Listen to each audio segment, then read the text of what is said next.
I grew up at 2131 Kensington Drive in Dayton. It was a working class neighborhood.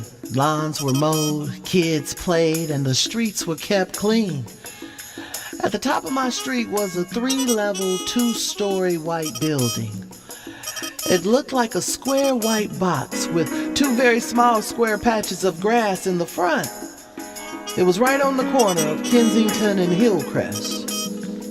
It was 1980 and I strapped up my skates as I did every day and rolled through the neighborhood.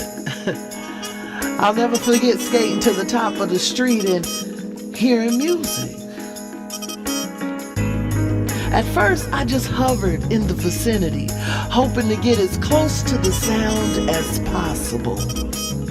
I watched as grown men would happily go into that white rectangle with their cases talking shit. Even then, I love to talk shit, and I love to hear people talk shit. So, you mean there was music and talking shit? Yeah, that was where I was supposed to be. I was home.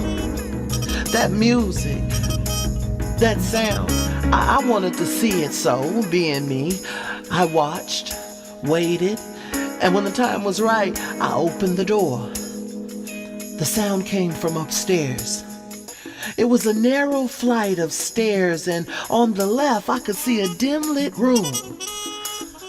From the sound, it seemed like it was packed with people, but on closer look, it was only about 6 people in there. I eased closer and saw a black milk crate. I slid in the room, and just as I was about to put the crate down, a man said, "Who are you?" I said, "I live down the street. I skate." And I heard the music. "I just want to sit here for a minute to see. I won't get in the way." I said, "Right here." I sat the crate down close to the door and looked innocent, as much as a 10-year-old can look innocent. "I won't say a word," I said. "Come on, man," another voice from inside the room yelled, and just like that, I was in there. I was in there with it. I was in there with the sound, and it was magnanimous. I'm not 100% sure on the meaning of magnanimous, but I heard it said in church, and I know it's big, so. I couldn't tell you the song being played. I just know between the deep hum of the bass and the crack of the snare, it was the realest thing I'd heard or felt. And how the men were almost knowing telepathically where each other would go with music was crazy. They all knew where the music would drop or change. They just knew. I was amazed. They were comrades. They were crew. I listened.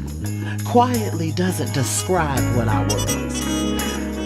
I was a wide-eyed mute.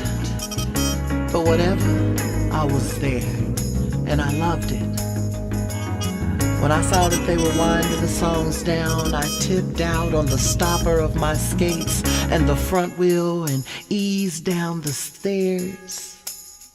Yeah, it was a good day.